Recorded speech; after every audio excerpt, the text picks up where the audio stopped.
HinKhoj Word of the Day Initiative.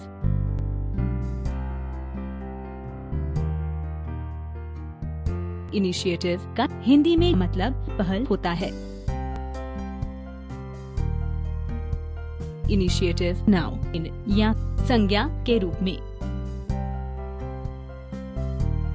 Synonyms of initiative: action, drive, leadership, push. Antonyms of initiative: apathy, cowardice, idleness, inactivity. Example: Sushma Swaraj said that the Kartarpur Corridor initiative does not mean that bilateral dialogue will start with Pakistan.